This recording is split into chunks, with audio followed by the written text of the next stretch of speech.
Hello and welcome to Creature Club. I almost said Coffee and Chats.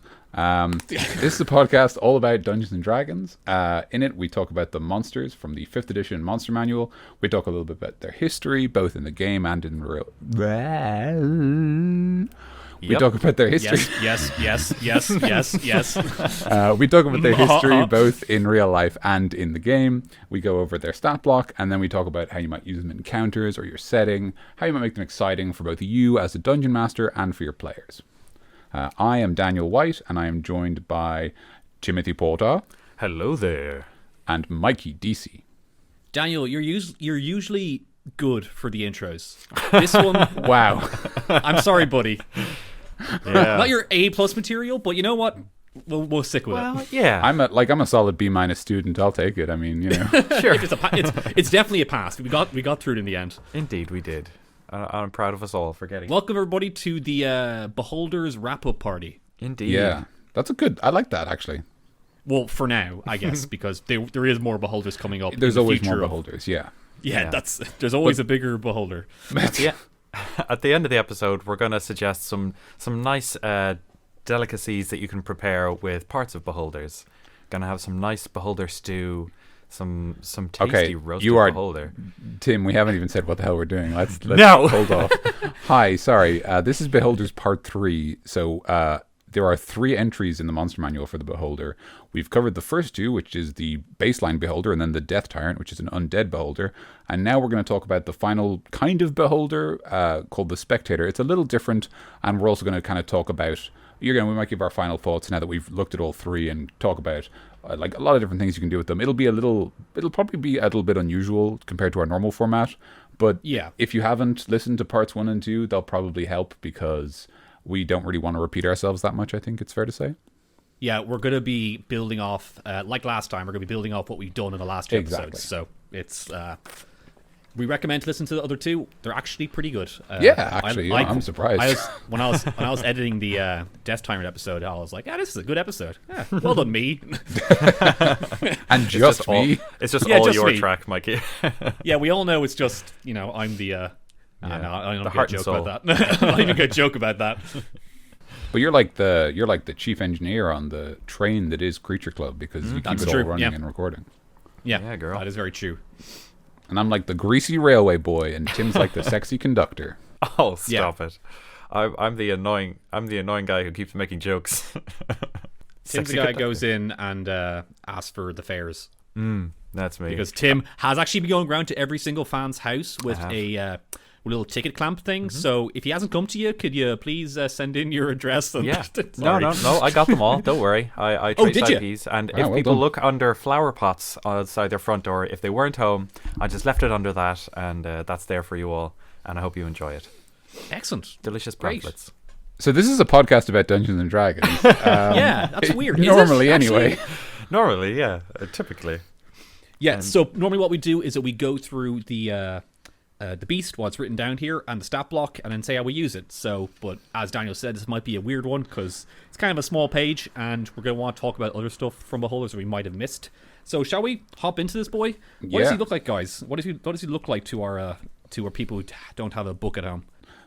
So the Spectator is it describes how all Beholders look a little bit different, and it's fair to say the same is true for Spectators. But unlike a Beholder, they have 4 tentacle eyes and 1 big eye. And they are actually from the plane of Nirvana, which is an unusual one because it's a place where all those Modrons are from, all those mechanical eye dudes. So it seems to be a very eye-centric plane. And I don't want to spoil too much, but because he only has 4 eye stalks, he only has 4 rays. Yes, exactly. So only 4 Raymonds in this episode. Oh my god. Just the once. Just the The once, you Holy guys. Trinity is complete. Oh god, it's like the a only dark time. ritual we're part of. So the Spectator, unlike the Beholder and the Death Tyrant, is not sort of a creature that has its own volition. Instead, the Spectator is a kind of a creation of magic or a summoned creature from Nirvana. but in both cases, it's a servant of some higher power, which beholders aren't normally, and it's kind of given a task to perform, and it performs that task, and that's it. So it's got a very different relationship with the world than a normal beholder. It almost kind of reminds me of like how you might use a sphinx, like the idea that like they might guard a vault or something like that, and they'd pose questions, or they might ask riddles or whatever. That kind of idea. They're closer to that sort of end of the spectrum than those beholders, kind of like solo dungeon madness hour kind of thing. Yeah, and even in earlier editions, it's described as being able to like maintain friendships with other creatures, which is supposedly just so set aside from all of other beholder kin because they're all narcissistic and all that jazz. But spectators are just kind of cool guys. That's really interesting. Yeah. Do you have stuff on their ecology, Tim? Do you want to run us through that? No. Oh wow! All right. Well, I didn't really look further into it. It's mostly about like how they live and stuff. But their most interesting factors is definitely what is in the old monster manual here. So, shall we read what's in the monster manual then? Yeah, let's do that. So our first little bit is that it is a magical guardian, as its first kind of emboldened and italicized title. It says that it is summoned, and it has it's a summoned spectator guards a location or a treasure of its summoner's choice for 101 years, which is oddly specific, but we're not ones to judge. But there is just one thing I want to mention, just from the very first paragraph where it talks about where they come from. They are created by a ritual, but the ritual requires 4 beholder eye stalks as part of the ritual's magic. Now, that's something I want us to keep in mind as we go through this, because I'm going to pose you a question maybe when we start the encounter section. So just kind of keep that fact amongst others in mind. Keep a lot of this stat block, and you too, listener, because this is a question I want you to think about too. Obviously, it's like one of those games where like think of a number and add this to the number. It's a little bit like that, but I have the question already in my head, and it's something that struck me from the first time I read The Spectator. And what I'm gonna do is I'm gonna see if you guys have figured out the question by the time we reach the encounter section, and if you haven't, I'm just gonna tell you, and I'd love to see if you can come up with good answers, because it's a question that I'm not sure I can answer. So, let's move on. Exciting. I know. But yes, he's a magical little guardian, or a small little beholder guardian, who basically just guards something. A door, a building, a chest, a cave, virtually whatever the summoner decides to tell it what to do. Yeah. Which is a nice little thing. And it seems to be pretty diligent, whether that's because of like part of its contract or something, or because it doesn't have a particularly, like, it doesn't have much of its own volition. It's just fine. It's a bit dumb kind of thing, maybe, and it's just fine with sitting around having work to do. Yeah, it's like I think it's just kind of one of those like things where, because it is a summoned creature, it has to obey the rules of the summoning, which is the sort of like old magic that I'm a big fan of. So like I don't think it's a big deal. I think it's just like if you summon a spectator, it will obey you. Why? Because you summoned it. But why? Because you summoned it. Like I love when magic just has its own rules, and it's not about like because of physics or whatever, or like motivation. It's about because this is how magic works. Mm-hmm. I kind of like that element of like the esoteric. Number 2, glimmers of madness. Though it can speak, a spectator communicates primarily by way of telepathy. It is civil while on guard, openly discussing its orders and its summoner. However, even a brief conversation with a spectator is enough to reveal quirks in its personality brought on its years of isolation. It might invent imaginary enemies, refer to itself in the third person, or try to adopt the voice of its summoner. Like any beholder, a spectator views itself as an epitome of its kind and has the intense hatred of other spectators. If 2 spectators encounter one another, they almost always fight to the death. Yep, that's something else I want you to remember. Yeah. This is kind of cool, because it's almost like you try to make one and you think they're cool, but they're always going to have a bit of beholderness in them. You know? Yeah. They're always going to have that. There's also a nice touch here where this is a great example of something in the description of the monster that suggests a way that the PCs could beat it. Yeah. You know, like if you could somehow get it so that there's 2 spectators in one room, you don't even have to fight either of them. They'll just do it for you. Yeah, I also have a good idea for a spectator. I'm going to wait till till encounters. So let's.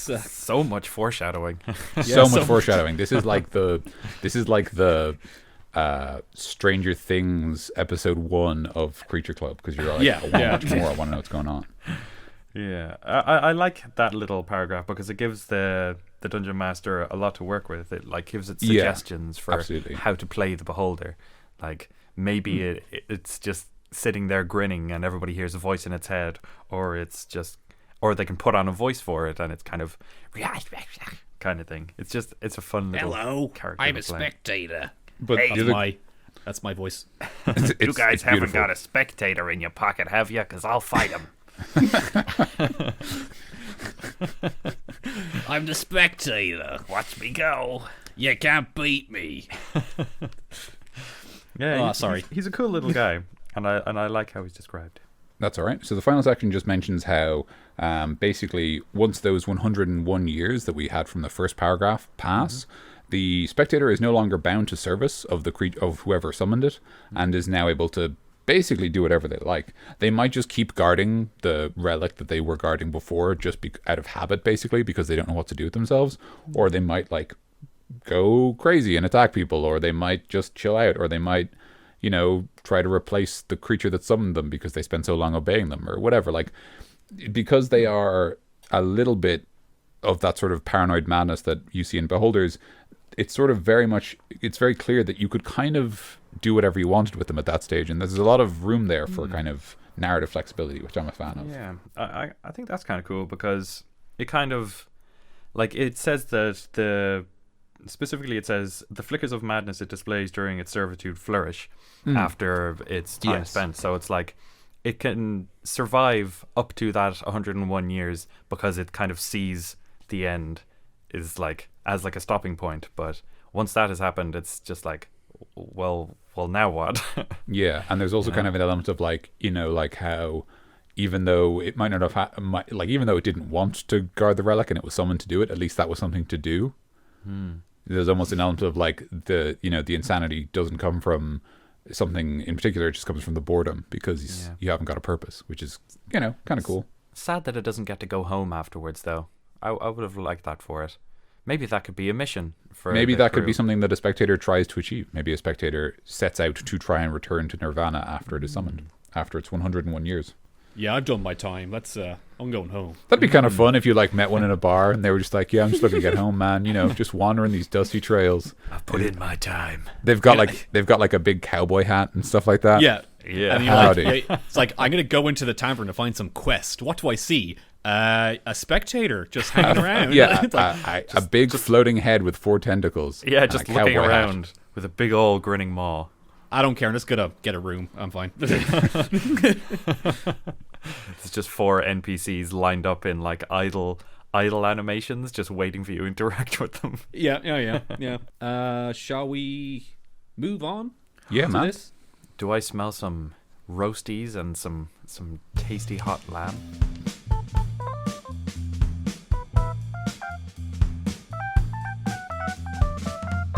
Okay, hey, sorry, that was a quick little doodly-doo. But yeah, here's a stat block because we might as well do like the stat blocking thing in the first half and then do the rest just talking about. Yeah, exactly. We'll do all the stuff in the nice big sort of. We'll kind of have like a coffee with our dessert, and we might just stay in the restaurant and chat for a while, that kind of thing. Yeah. Oh yeah, definitely. So the Spectator is medium, unlike the Death Tyrant and the Beholder. What I do like is the fact that it's medium and it uses 4 eyes. It's almost like a specific half Beholder. That's kind of fun. It's got relatively low armor, not really that many hit points, as much as a 3rd level or 4th level fighter with good rolls. It is as fast as the party, unlike the Beholders, who were slower than the party. And it has stats that are fine. They're not that good. You wouldn't want them on a player because they're not good at anything. They're not good player stats at all. Yeah, they're just really middle of the road. You can probably make a shite rogue or a ranger with it. Yeah, or just play like a sort of like an okay dex fighter or something. It's not great. A little bit. It's just slightly different from the array, like of a normal character, the 15, 14, 13, 12, 10, 8. So it has its flaw, but it's also just kind of meh at everything else. Yeah. No min-maxing here for Spectator boy. So it's proficient in perception, which is obviously important for a guard, so that's Indeed. good. Also, he has 5 eyes. Yeah, good shout, DC. Actually, very good point. Sorry, because there's a bit of a silence there. And I thought you're like, "What the hell are you talking about?" No, it was just a really good point. I was a little stunned by my own kind of ignorance. It's immune to being prone, like the rest of the beholders, because again, it's a floating head basically, so you can't like knock it over. I wonder if it would be easier to play basketball with. Sorry. Yes, because it's smaller. Unless you have to get proportionally larger if you want to play basketball with each beholder. Yeah. So like large creatures could play basketball with a Spectator, but like huge creatures you need to be huge at least to play basketball with like a beholder or a Death Tyrant. That'll be pretty good though. Like walking into like this Spectator's lair and then just there happens to be a basketball hoop around. Just like I have an idea to do, guys. You put my sword down and try and dunk him. Okay, that's good, but here's better. That's the solution to the puzzle. You got to dunk the Spectator. Dunk the Spectator. It's the only way to open this door. It's the only way. Yeah, we've killed the Spectator and we don't know what to do. There's a hoop over here. You're gonna have to do the sickest dunk. 3-pointer. Yeah. That one's for free, guys. That one is for free. It has long-range dark vision, which is good, and a pretty good passive perception because it's trained. It speaks in deep speech and undercommon, both kind of unusual languages, but kind of appropriately dungeony, in my opinion. Yeah. And then telepathy to 120 feet, so it can project its mind speech as far as it can dark see. Which it has on top of the Death Tyrant and Beholder. The other two can't actually speak telepathically. Yeah, I think that's because it's supposed to be able to obey its master, and so if its master didn't share language, telepathy ignores languages. Mm-hmm. And then it is a challenge rating 3 monster, so it's appropriate for which, like, is good to know. Yeah. Actions. It has a really bad bite. Yeah. Oh, that is terrible. Awful. That's just to tell you guys, it is an average of 2 damage it does to you. But it's not just that, DC. It's a +1 to hit. -1. Yeah. No, +1 to hit. No, +1 to hit. Oh, to hit, yes. and then 1d6 -1 damage for the dice. Yeah. If you want to roll that damage, you roll a 6-sided dice and you take away a number. So it is possible to get 0 damage. Yes, it is possible to not deal damage with the bite. Yeah. But that's not what we're here for. That's not what we're here for. We're here for eye rays, guys. We're here for the eye rays. And as we said, he has 4 eye rays. And, it's probably a couple of repeats from last time, but he has the Confuse Ray, he has the Paralyzing Ray, he has the Fear Ray, but he also has a Wounding Ray now, which is basically like a Death Ray that doesn't really kill you. But it's like a weaker Enervation Ray, essentially. Yeah, I'd say that. Yeah. So the cool thing about the Spectator is that all of its rays, with the exception of the Fear Ray, are actually unique to it. But it's also reasonable to say that they are lesser versions of the Beholder's rays. Totally. So Confusion is basically, you're not allowed to do anything. You have to make an attack against a random creature. And if you can't attack someone, you just do nothing. You basically lose your turn. So it's a little bit like being charmed, but it's not as bad because the Beholder doesn't control you. And then Paralyzing is a little bit like being turned to stone, but again, not as bad. Yeah. You just kind of stand still for a bit. Yeah, exactly. I mean, it's like, actually, in fairness, the actual Beholder has a Paralyzing Ray. I did forget that just there. But yeah, so the Paralyzing Ray is from the whole Beholder, and the Fear Ray is from the Beholder, which is the same as before, where if it hits you, you get frightened. Frightened means you can't get closer to the creature. You have to run away from it. You have disadvantage on attack rolls and all this other stuff when you can see it. Here's an idea, actually. It might be going off a little bit, but you know the way he has 4 different eye rays and you kind of took the eyes from the Beholder? What if you took certain eye stalks from certain Beholders when you're making them, and let's say you have a Death Ray on one of them instead, just to make them a little bit tougher? Yeah, you could absolutely. That would be very cool. And then, weirdly enough, its final action is create food and water, which lets it make enough food and water to sustain itself for 24 hours, which it can just do whenever it wants. And I have no idea why that power is there.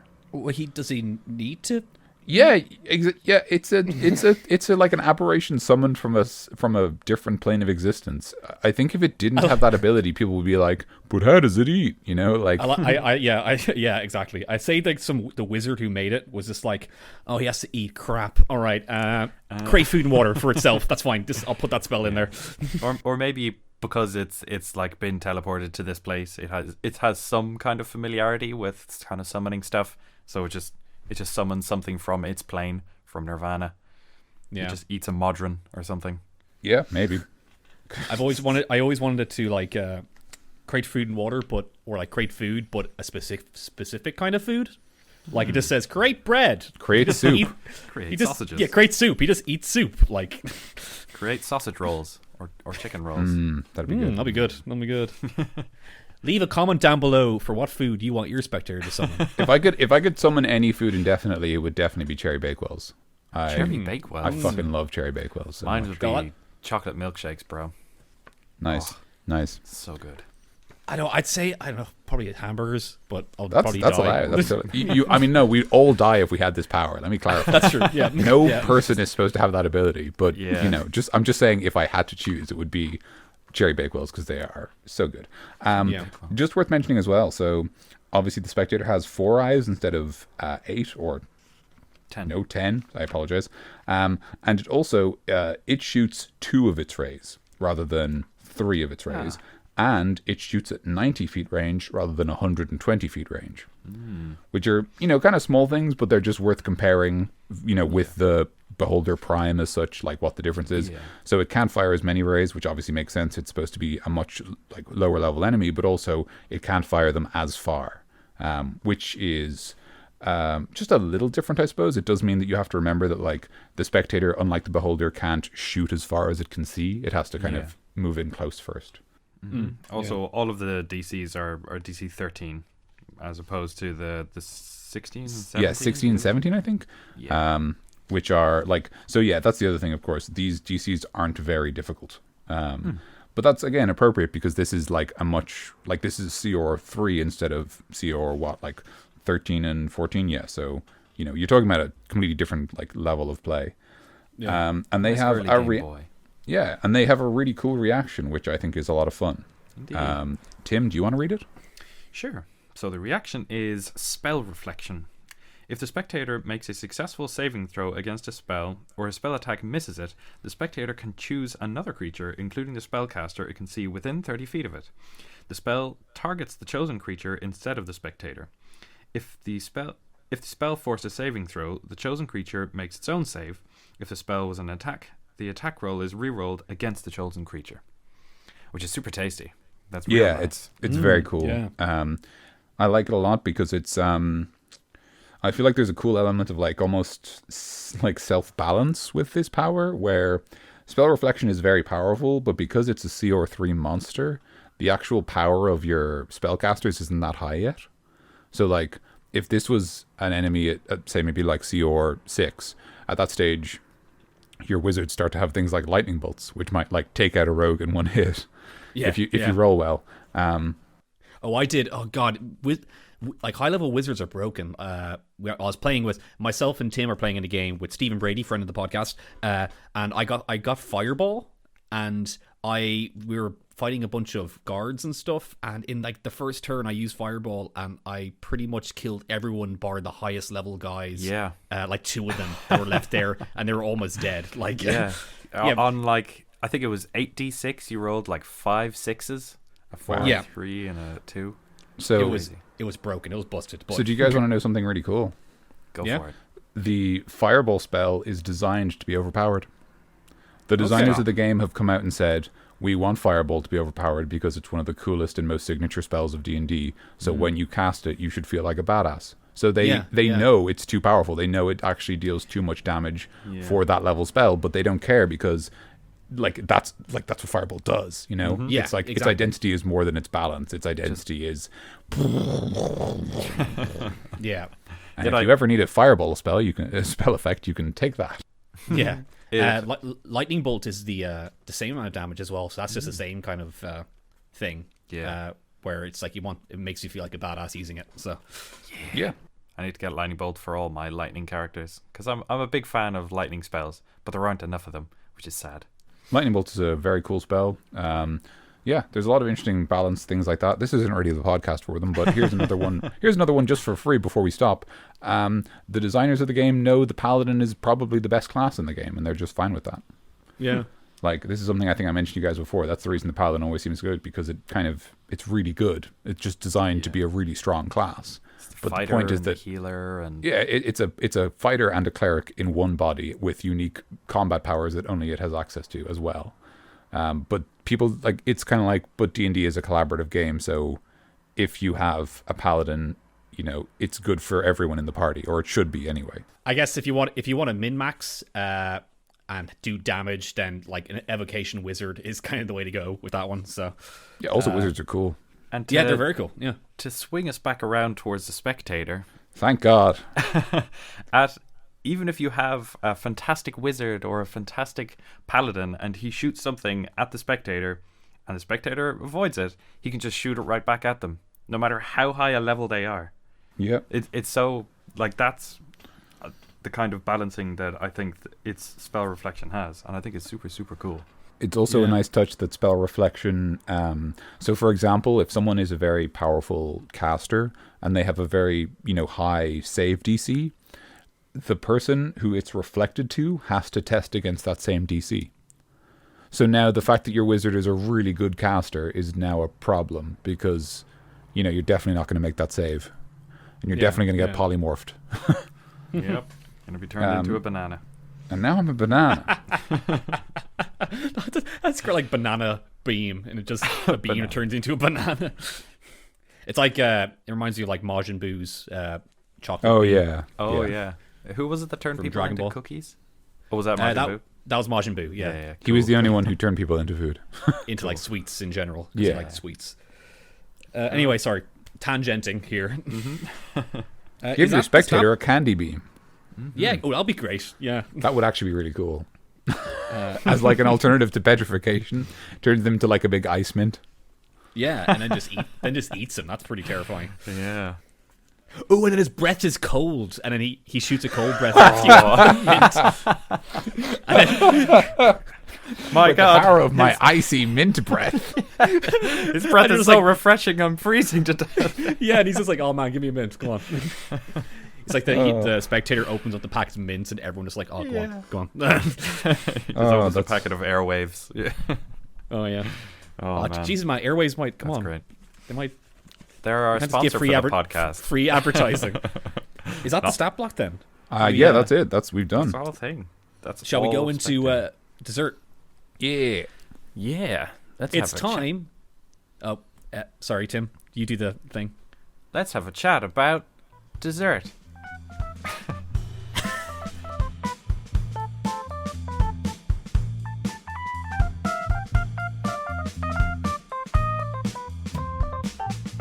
But before we do that, you guys have to guess my question. Okay. Well, if you can, guess the question. It's fine. I know that's a weird. I just wondered if you had the same thought I did. That's all. So, I don't think I did. I don't really know what you're going at with that. So our two hints were the 4 eye stalks and it's madness, was it?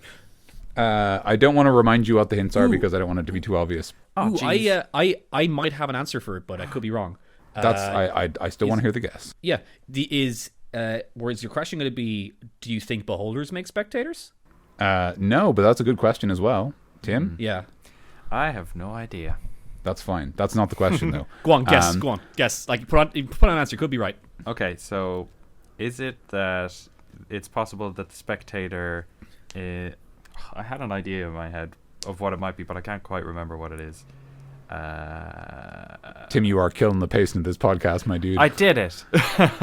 No, I have no. I really have no idea. Okay, just write down Nickelback. Nickelback. Okay, here is my question.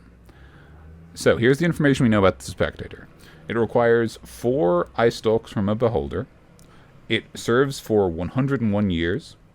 It will not work or allow any other spectators to exist. And after those 101 years, it'll basically do whatever the hell it wants. It is and after all this, it is a CR3 monster. So my question is this: is a Spectator worth it? Oh. Like, okay, I'm an evil wizard, and I'm like, I need something to guard my mystic mungus. I don't want anyone to steal my big rock of power, which is the source of all my magical strength, obviously. What am I going to get to hold it? I could fight a beholder to the death, and then get half of the resources I get from the beholder and turn them into a shitty CR3 monster. Or I could just hire like 7 goons, like... Yeah. And be like, You'd have to pay goons, don't leave this room. Yeah, but I have to fucking fight a beholder if I want a Spectator. Get 7 You can make evocation 2. wizards. Daniel, you can make 2 spectators with a single beholder. Yeah, but you can't leave them in the same room. 2.5. Oh, You that's can't. true. They're going to beat each other up. You can still have kill them each in other. consecutive rooms. Oh, consecutive rooms. Good idea, Tim. Now I need 2 Oh rooms. my god. Screw you, Daniel. Worst question question ever. Is this the first creature club that we ruined? No. Dun, dun. No, this is just something that I think is really interesting to me because, like, it's just all I could think about when I was reading over all the shit you have to put up with. When you're like I don't know, like, let's say you're like an 11th level wizard and you're like, oh, maybe I'll get a Spectator. Like, it's so much work. It's just not worth it. Like, there's, like, even just in this book, even just in this monster manual, there are so many better options for, like, I need something to guard my treasure that, like, is probably higher than CR. Like, even just, like, the animated objects we covered, like, just, like, 5 of those in a room is probably better than a Spectator. And it's not going to cost you, like, half a beholder, you know? And, like, that's all I could think about. Is just, like, this does not seem like a good value proposition.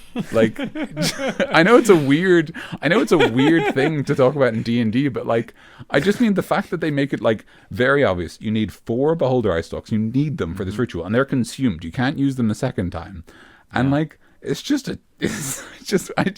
all I could think about when I was reading the stat block. That's that's all I'm thinking about as well. Yep, Spectator boys. Do you know what I was gonna say is I think Spectators would make a hecking good Final Fantasy summon. Yeah, that's a good shout. That is a real good shout for like a low level party, you know. They look like those kind of I think they're in most Final Fantasies. You know the like bomb guys. Yeah, the big bombs, floaty bomb guys, or either fire or ice, I think. And you hit them 3 times and they explode. Yeah. Yep. That's what I was thinking. I wouldn't mind giving this to a party to like summon in a battle, you know. Yeah. That's a cool idea. Nice, handy little guy to have around. So I think I would use them as they're free from their thing that they have to do and they're wandering around. Maybe you've caught them fresh off their job and they want you to help them get back to their plane. So, you know, that's probably the best I could think of. My plane. I'm going to miss my plane. Miss my plane. I got to get a boat instead. Get them back to Nirvana. That's probably I think the most adventuring way that you could use them. Like the most prompting, I think. Like he's not going to be something that's defending a chest or something in my world, I don't think. He's probably going to be talking to the party and trying to get away. Because he is there for 101 years, which means he's probably going to outlive most of the wizards unless they're an elf or like a half-elf or one of the long-living. Yeah, I mean, that's very adventure hooky, which is cool. Do we want to talk a little bit about how we might just use them in? So I think it's reasonable to say they're low enough level that they're not really a setting creature. They're not like in the same way that like beholders or dragons are. They're not like important in that way. They're really more like dungeon enemies. I will say this: spectators, like the basilisk, which we've talked about before, would be a great accompaniment for your villain. Yeah. Having something like this follow them around is a great sort of symbol of both that they are a bad person and also that they are powerful, that they have these other creatures serving them. Additionally, a spectator serves a practical purpose of if they're near the main bad guy and someone tries to spell them, the spell reflection can like go off and protect them. The other thing I was thinking might be kind of fun. This is a little cruel. I'll admit, but I was just thinking about like how, okay, so Spectator, they're kind of like the CR3 like mini beholder.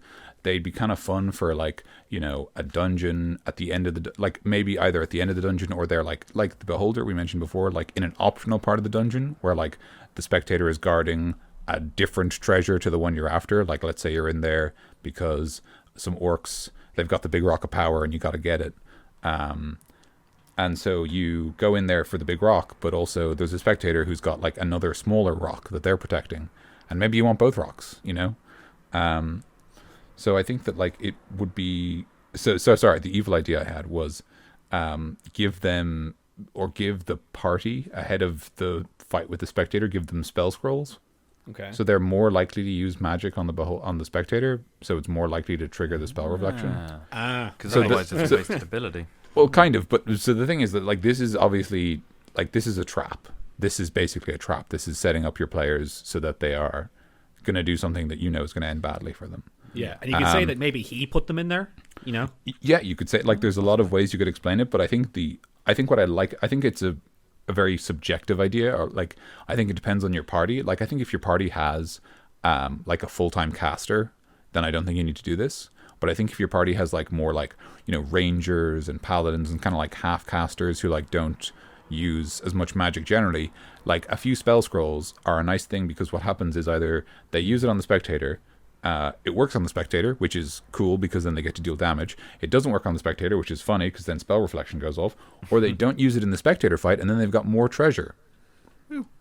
So that's cool. Like I think it's like, I guess it really depends on the, you know, how much of a terrible spell you give them so that they can blow themselves up. How much like rope you give them to hang themselves with, basically. But like, you know, a little bit of subtlety of like, oh, there's like 1 or 2 scrolls of, you know, I can't think of a spell that's appropriate. I don't know, like burning hands, maybe something like kind of low level that isn't really going to kill anyone, but like if it bounces off. In reality, you're going to be at the level you're fighting this guy, he's probably only going to be alive in like 4 turns. I agree. Everyone hits, and he's probably only going to be able to do that spell reflection 4 times. You know, once every round. You know, because that's how reactions work, right? So you can only do once per round. Yeah. So round, I think realistically, it'll go down after maybe like it's got less than 40 health, and it's a CR3 monster. So like, I think 4 rounds is optimistic, but. Possible, certainly, depending on the range of the fight, like where it starts. But like I definitely see it as spell reflection activating like once or twice in a fight, maybe more if you've got a lot of magic in your party. Is that all we got? I was actually going to say, do we want to talk about DC's idea of do beholders make spectators? Because I like that idea a lot. Yeah, like that'd be a cool idea. Actually, seeing going into like a beholder's lair and then seeing that he has 2 of these guys with him, you know, like a mini boss or little minions next to him, you know. I think there's like, you could do something kind of cool with the idea that like almost like the beholder is like the like hive mind and the spectators are like the drones. So like the spectators act as like mouths for the beholder. That's kind of how that's what I thought they were when I first kind of opened the book to the spectators. Like before reading very about reasonable, them at all, yeah, I was yeah. like, oh, there are beholders and there are spectators. Spectators are small beholders. They're just the little guys.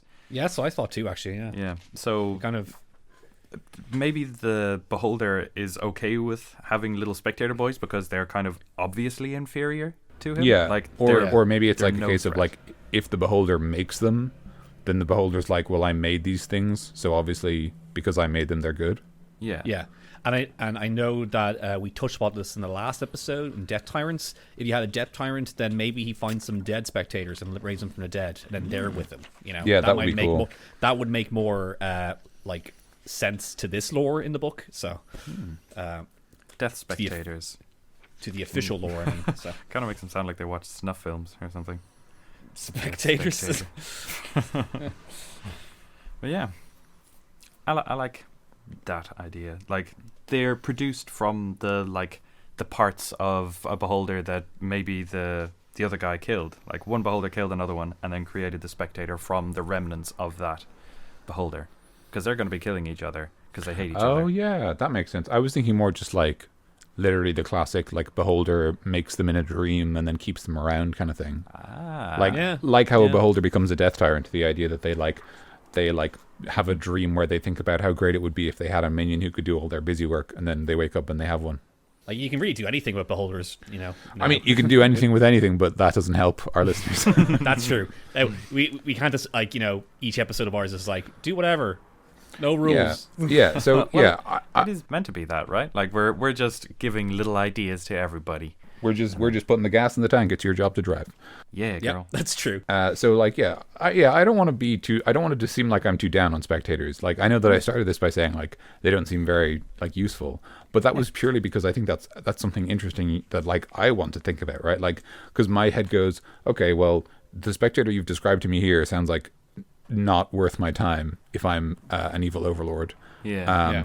It's almost more like coincidental, right? Like, it's almost like, oh, we killed that beholder, may as well do something with the bits. But like, so like, I would ask the question like, okay, well, what do I need to give the spectator so that like, I feel like a villain would want a spectator, you know what I mean? Because it's reasonable to say that like beholders, most of the time a beholder dies by getting killed by probably another beholder, and nobody else knows about it. So it's probably quite difficult to get your hands on beholder eye stalks. So, with that in mind, what can we do to change a spectator to make it like, yeah, this is something that like, a character in the world would try to seek out, Like, what does it need to do differently? What does it need to have? What like abilities should it emulate, It would be cool if he was like some sort of like genie figure where if you find him and summon him, he will serve you and do something for you for 101 years. And then after that 101 years, he's passed on to whoever finds him next, kind of thing, Oof, that's very good. Yeah, that's a fun little idea. That's very cool. Yeah, especially you had like a kind of a lamp or like a phylactery style like control mechanism. Yeah. And like whoever has the control mechanism controls the spectator. And then you could obviously like the cool thing about that is you can kind of, you could play with that idea and make them like more flexible. So like they don't just guard things, they might also attack things, right? Like, so like they could be part of someone's plan to conquer a city or to attack a keep or like to wage war, like, because even though this creature, like we the way we talk about it, even though this creature doesn't seem very powerful to like adventurers, to common folk, it's incredibly dangerous. Like, it's reasonable to assume that a spectator could kill like probably like a whole mess of like regular soldiers before it would be taken down. That's kind of what I was thinking. Like, if there is some evildoer, some sower of chaos in the world, they've learnt how to summon a spectator, and they just summon them, like, all around the city or like in the forest, and like, oh, Tim, that's very good. They tell them to just guard a rock or something, and then they'll just sit there until someone comes along and threatens the rock, or appears to come near the rock. Or, give me that rock! My rock! I'm gonna stab the rock. But in like the eyes of a spectator, that could be it. Like, this person would just tell them, if anybody comes near this rock, they want this rock. They're going to want to kill this rock. You have to defend it. And then he'll just kind of go crazy on anybody who comes near. I like that a lot. I really like that idea. That like, I think the idea that someone like, I like that idea, but that does also suggest that like it's a lot easier to make spectators. But I think even that's totally appropriate. The idea that like spectators do not always need for beholder stalks. Maybe that's just the trick that everyone knows, and then the really smart people know you don't need any beholder stalks. You just need the right spell ingredients or whatever. Yeah. But I like that a lot. I like spectators as very public faces of evil organizations. Like the evil overlord has a keep, and at the front door is just a spectator just waiting. Yep. And then people allowed in are the evil overlord. So if you're not the evil overlord and you approach, just get blasted. Yeah, it's a very good guard dog. Front door. Yeah. Like powerful people won't be put off by it, but it's going to keep the rabble away, essentially. Yeah, it'll stop any protests outside the front gate. Yeah. That's a funny image. You have 5 seconds to comply. I'm gonna make RoboCop for my next character. Somehow, some sort of fantasy RoboCop. Warforged Paladin. Yes. There you go. Oh, that's a good idea. You're welcome. Perfect. And you guys have that for free.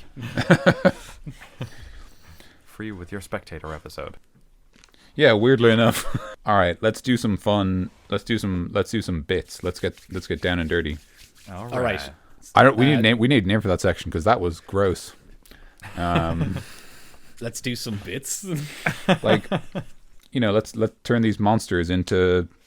Yeah, here's a new segment, guys. It's a new segment that we're doing. I think we're actually only introducing it today. We were talking about it for a while. Yeah. We tried it out plenty of times. And we've already done it, basically. Like. Yeah, but today's the first time we're actually doing it. So we're going to introduce a new segment called, which I think I called Monster Hunter, My Monster. That is so fucking good. Yeah. Sorry, please continue. Yeah, so we're fans of the Monster Hunter franchise. I'm still angry that Monster Hunter World is not out on PC yet. So, but anyway, we're fans of that franchise. In that game, you fight some bosses. If you don't know, you fight bosses. You take their pieces of the boss and make armor and weapons out of it, and other things, and craft stuff out of it, and then you fight more bosses. Yeah. And we were thinking, what if you did something like that in D&D? So, and we think the Beholder is a good idea to start this with. Yeah. And right off the bat, we already have a thing that we can take from a Beholder to make a thing. Yeah, absolutely. Yeah, Just had we an literally have entire something right here. episode on it. And that's why this is kind of a nice natural stepping stone to do it. Yeah. So if you kill the Beholder, and you could make a Spectator if you wanted, Yeah. and then you have him as like a buddy with you. Harvest those eye stalks, and you will have a Spectator buddy. Which is kind of strange because I guess he will be not very powerful, because if you're strong enough to defeat a Beholder and you had a Spectator friend, he just would be pretty weak. So you're figuring it out. I'm figuring it out. I have it. I've solved your puzzle. You've solved my riddle. Well, I think that a good way to use that would be you use the Beholder to get its eye stalks to make a Spectator, but then you kill the Spectator to use part of its XP. core. Yeah. Nice. It's just farming XP. Keep killing him. Make more Spectators. XP instant levels. I was gonna say, use like the Spectator core or whatever it is for the spell reflection, and maybe because it's so easy a thing to kill, it's a difficult procedure to do. Like, it's a very unlikely to succeed to have spell reflection on like whatever you're building, because spell reflection is pretty enormously powerful, to be perfectly honest. So it shouldn't be easy. That is pretty funny, of just summoning this guy. He's like, I am alive, and Just immediately one hit. I want your bits. What's my purpose in this life? To die. No, Just like Mr. the rest Bond, of I us. expect you to die. But you could do that, yeah. I think I had an idea of using either Beholder or the Spectator's hide as an armor, that because like in Monster Hunter, if you make armor, they have like resistances and abilities based on the monster you fought. Like the poison resistant monster, your armor would be poison resistance, and yada yada. I was thinking maybe if you got a Beholder hide, you might be able to like float or hover a little bit. That'll be pretty cool. I think that's really cool. Yeah, I know the hide doesn't actually do that, but you can suspend a little bit of disbelief for that. Its natural armor is quite high. Like for a normal Beholder, its natural armor is 18, which is pretty significant. And giving your players a hover speed is pretty useless, but pretty fun for flavor. They would like to hover. That'll be a fun thing for them to do. So yeah, and if you don't like the idea of giving them armor that does it, there's a lot of different ways. Here's like a cool way we could do this. We could talk about like the abilities of each monster, and then like different ways you could turn it into gear. Does that make sense? So like I like that a lot. I like the idea of the armor, giving you a hover speed. But if you don't like the idea of using armor for whatever reason, you could use like a helmet with the Beholder's brain on it, which would be kind of weird but kind of cool. Or you could just have like a staff with like the Beholder's nervous system like suspended inside it, like something kind of weird looking. And like when you like slam the staff on the ground to like fly a bit. Yeah, I was thinking of a staff of the Beholder's eye stalks, or like a couple of them. Then you have its rays. Yes. On it, you have the ray abilities with it, like a couple of charges of its ray abilities, and you have to do the same thing with Beholder, where you have to roll randomly, and it does one of the rays. Oh, that's a cool idea. I like that. Yeah, it's the same kind of thing. So. Like each, like you get an eye, and it's like you have like a whatever, like 2 or 3 of the eye rays in each eye, and you kind of have to roll randomly to figure out which one you actually get. Yeah. Ooh. That's cool. I like that. I was going to say, if the Beholder can't control it, then you shouldn't be able to control it either. So. Well, that's something actually I wanted to touch on. I think the beholder can control it. I think the reason that it looks like they can control it is because the eye rays are random to make the fight more interesting. Yeah. Okay. I think the beholder can actually use the right eye rays. As much chaos as possible. But well, I think the idea was always that like the beholder has plans you don't understand, so they're like using the rays that don't always make sense to the players, but the beholder has a plan. Okay. Okay, I guess I'll go with a more meta side of it. If the mechanics are the same in that, then the mechanics should be the same with the staff. I think. No, I think it's very cool. I think that's a really, really awesome idea, especially because like I like that almost as the idea that like, you know, because like I'm not sure, to be honest, whether the idea behind the beholder having multiple eyes is that each eye is a specific ray, or if each eye can shoot multiple rays. But then like that idea that like you have a wand with one eye but it can shoot multiple rays on it is kind of cool. I think it's each eye is a different ray. Okay. I think that's 10 the idea. eyes, 10 rays. Yeah, no, like that's what I thought as well. But like you could change that and say that like each eye can actually shoot every ray, but maybe the beholder just favors certain eyes or whatever. Yeah. Whatever it's which comfortable with. Yeah. Although there is something cool about the fact that you could cut off a beholder's eye stalk and then they would lose that power. It's a mixed bag. But anyway, let's get back to our specific topic. The big eye in the middle. You can make. Oh, I was about to get really excited. That's why I got suddenly very excited in the middle of your explanation. Do it. I got the idea that you could use the anti-magic thing as kind of like an anti-magic beacon. Like you could imbue some anti-magic aura onto a thing and you can throw it at your enemies, and then in like a 3x3 square or something on the fighting area, that's a cool idea. It just is anti-magic. And you can have that. You can have that bullshit. Like you can't use magic in here. It's a anti-magic field. I think. Or if as a DM you don't want to be too kind to them, you can just use it as like an anti-magic grenade or whatever. Like they throw it and then it explodes, cool, and then that area, just for like 2 turns or something. Yeah.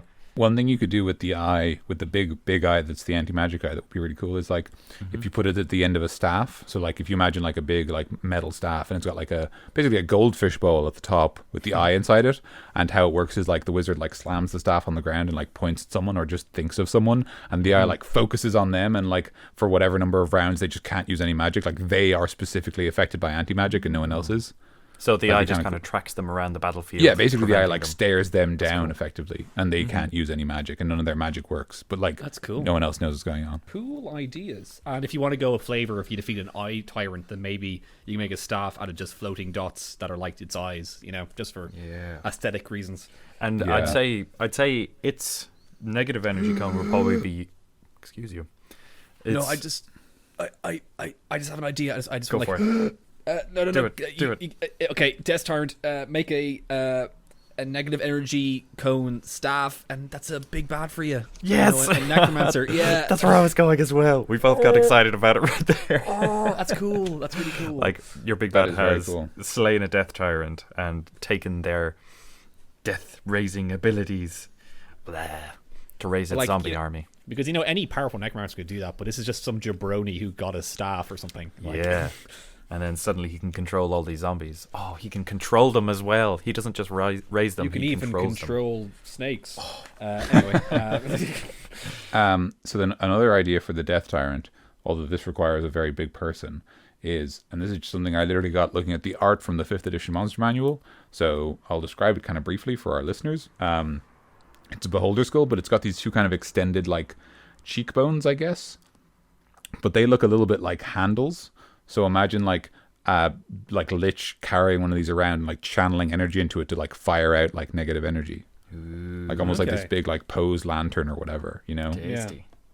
Yeah. Nice. That'll be cool. Maybe like have 2 big guys holding it on each side. Ooh, like, that's good, yeah. And the wizard's like point it that way, and he channels some magic through it and stuff. Yeah. But these big goons have to hold it for him. This is like a big focus, really. I like that, yeah. Like kind of there's almost like that actually be really cool, especially if you made it like really ceremonial. Like the 2 people carrying it have like really ornate robes and stuff.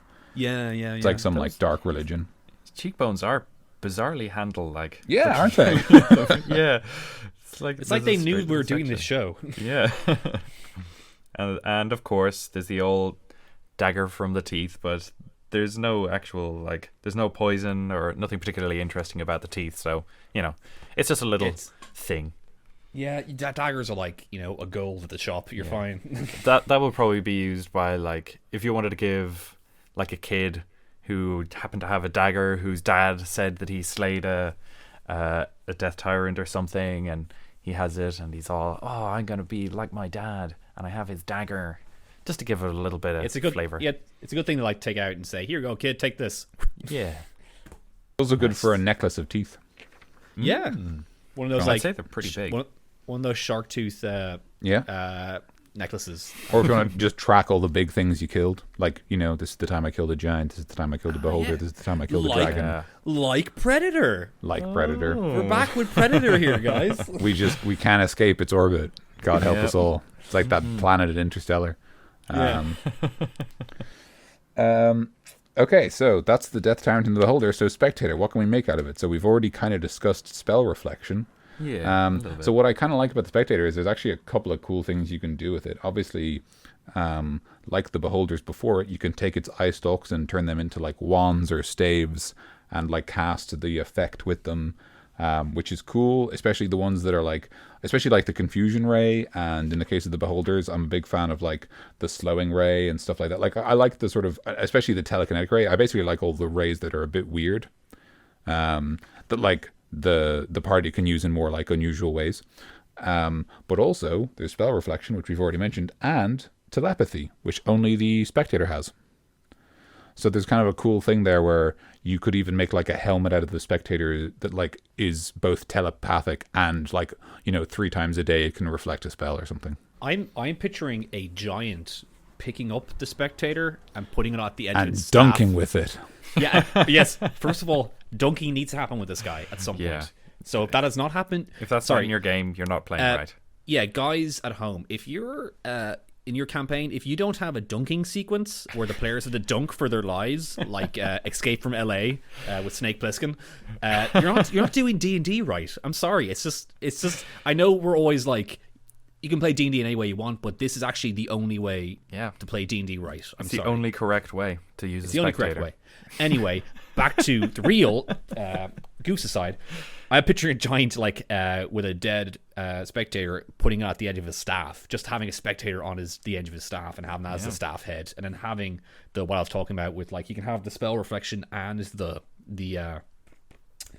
rays as well. So that's very cool. I really like that, especially the idea that because the Spectator is dead, it's tied up, so it's put on top of the staff, but then each of its stalks has been tied to a piece of wood to keep it straight. Yeah. So it's kind of symbolic. They're all pointing in different directions.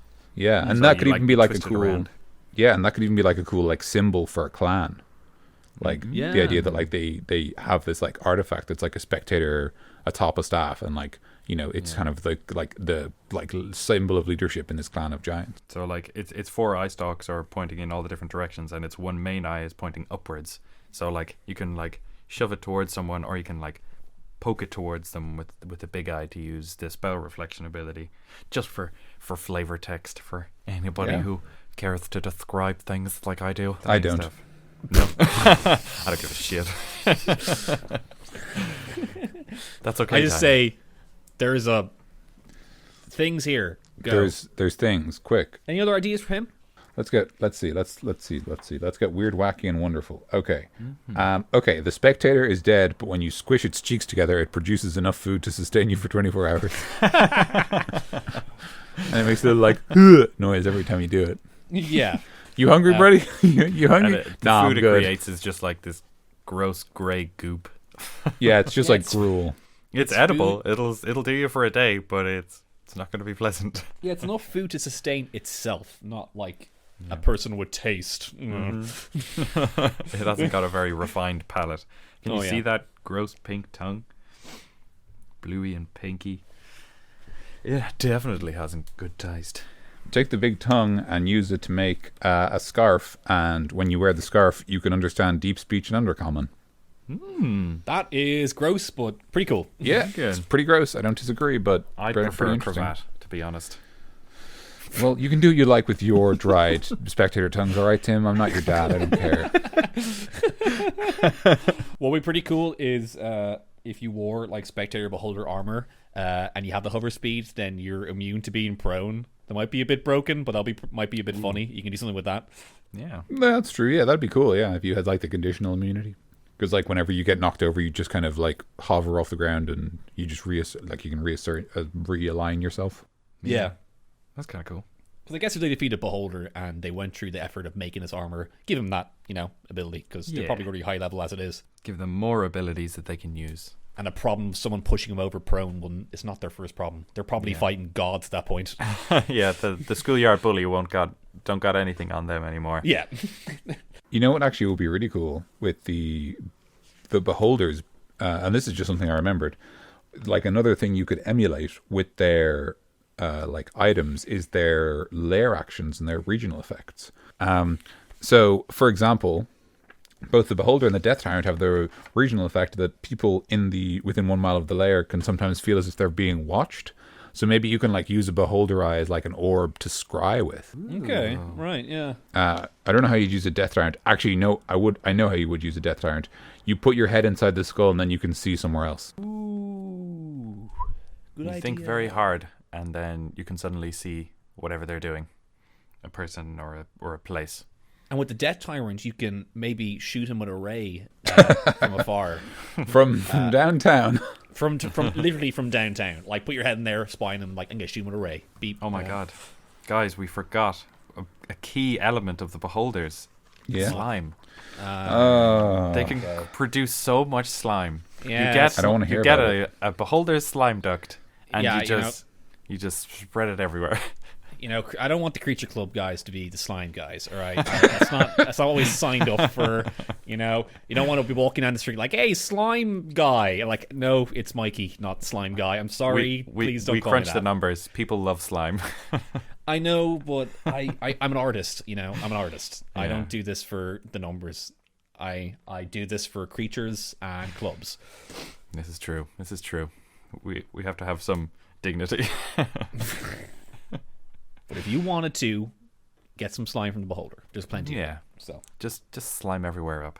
yeah, if you wanted. So another cool idea, which I don't know if you guys remember because this is 2 weeks ago now, or two or 3 weeks. It was a number of weeks ago. But my favorite Beholder ability is their regional effect, which is as long as when they're sleeping, they can alter reality in small ways for 24-hour periods. And it says how it can only affect natural surfaces and non-magical objects that aren't on anyone's person. So basically, it can only really affect like terrain. So I was just thinking it would be really cool if you basically had it so that if your party have, the brain of a Beholder, they can like expend it in a ritual where, one of the party enters a dream like trance and like can go into the world like slightly and then like change parts, almost like the Dark World in Link to the Past, and like sort of like change a little thing, like like dam up a river or like cause like a small like rock slide or like to clear a cave entrance or something like that. Like they can perform some like one little task that like uses up the brain, but then like they can kind of just like change reality in a little way. That is very cool. That is a really cool. cool idea. Yeah. Either a little way or even maybe a big way. Have a yeah. Actually, if you want to do it in a big way, have that as like a big bad thing. Have him want to do this big ritual to alter reality in a very drastic way, and make your players try and stop that. Yeah, I mean, even like literally steal from Link to the Past and have like a Dark World where the bad guy's already done this. Yeah. And so when you go into the dreamscape near the bad guy, you enter his Dark World, their Dark World. And like if you do it further away, you get like a kind of a neutral plane, and like so it's kind of about like building up your own like fortresses of dreams and then like assailing the big bad's like dark dream world. I am liking that, Daniel. That sounds really a really cool cool. But you need fuckloads of Beholder brains, so a lot of Beholder brains. no, I mean I think at that stage you can make like the equivalent of like a moon pearl out of a Beholder brain and eye and use it to like transfer between worlds. Yeah, I was thinking if you gave the Spectator the dreaming, the the reality shifting thing. If he was on your side and you're running away from like town guards, Oh, and yeah, and yeah, you get to a chasm or something, it's like, quick beholder, dream us up a bridge. And then he just closes his eyes, a bridge appears, and you climb over it, and he just gets rid of it, and the guys fall over. It's like, aha, take that. Get some real slapstick comedy. That's all I was going through my head when you were talking about that. So I just wanted to say it. Yeah. The idea of manifesting stuff that comes to you in your dreams is really, really cool, and you could play around a lot with that. There's a lot that could be done. Yeah. Yeah. That's definitely one for, if you guys can think of any, let us know, because our limits are our imaginations, but together we can come up with some really rad stuff. You could do a really cool thing, and this is just like kind of a wild idea. You could kind of like stack dreams in a way. So like if you imagine like maybe one of your party members is having like prophetic dreams, or like they are like linked to their ancestor through their dreams, but then you combine that with like the beholder's reality warp, and now they can bring their ancestor into the present using the dream magic. Like you're gonna like stack these effects in weird ways.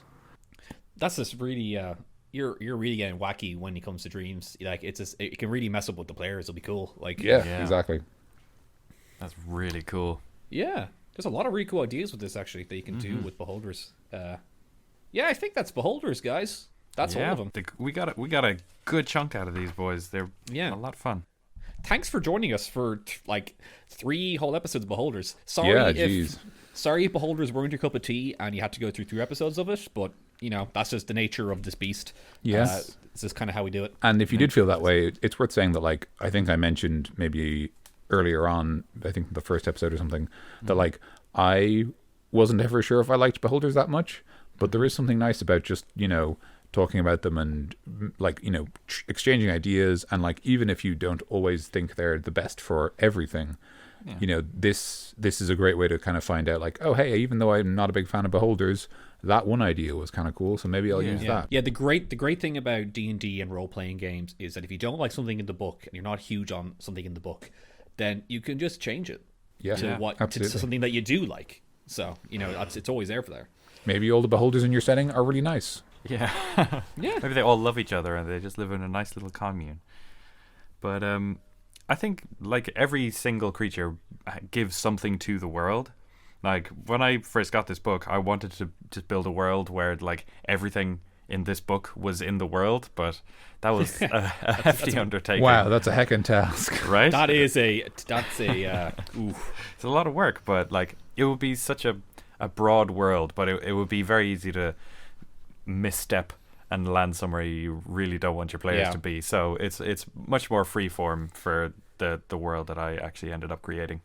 Yeah, like with the game that the 3 of us are doing right now, which I'm DMing, demons are prominent in it, and I'm just looking at the demons and devils in this, and I'm just like, nah, and then I'm not gonna do that. I'm not gonna do that. I'm just gonna do my own thing. All these demons are too sexy. I need my own. I need my own. Nah, I'm just like the lore stuff. I'm just like, nah, I'm fine. I'll do. That's the thing about D&D. Just do your own thing if you're not really huge on it. It's not really it's not pinned down for you. But thank you for joining us, guys. Thank you so much. You are beautiful. You are wonderful. You are free from us talking about Beholders. Yeah, for now at least. For now, yeah. There's always more Beholders when it comes to D&D. So watch out. Be prepared for that. And tell your friends, and tell them to tell their friends, and then we'll be your friends if you do that. Yeah. If you have buddies who like D&D and they might like this show, let them know. That's always good. If you have the time and the patience, you can rate and review us on iTunes. That'd be great. I don't know how it helps, but apparently it does. Yeah, it does help. Yeah, I just iTunes algorithm shit, Yeah, it basically promotes us a little bit more. If somebody searches for like Dungeons and Dragons or Dungeons, we'll be more and more likely to show up in someone's search feed. Yeah, so do that for us, and it'll be real cool. If you have used Beholders or Spectators or Death Tyrants, or if you can think of a good reason that I, as an evil overlord, would invest in Spectators, definitely comment about that. That's something I really would love to hear more cases about that. Yeah, pitch us Beholders to us as evil overlords. Give us your elevator pitch for them, and then we'll go from there. Yeah. We got a Gmail, Creature Club Podcast at gmail.com if you want to send us some anything. We have the website where there's also a contact information there. The website is creatureclubpodcast.com. Tell your friends, tell everybody, tell your grandma, tell your most hated enemies. Yes, that this show is great. So yeah, share it with your enemies, and then you'll have common ground. Yeah. And if you have any homebrews, send them in. Send them in. Homebrew magic items, homebrew monsters, homebrew classes. Yeah, literally, like anything. Absolutely. We want to do that show at some point. We will do it at some point, but we can't do it just yet until we have a bit more homebrews. So let's do this, guys. Next week, we shall do Blights. We are leaving the Beholder stations. I don't know what the hell I'm doing. We are leaving the Beholders behind, and we're going on to Blights, which are something that I have literally never used, never thought about. So this is going to be educational, as always. Yeah, it's going to be fresh for all of us. But until next time, I've been Mikey. I've been Tim. And I've been Dan. Stay cool. Please.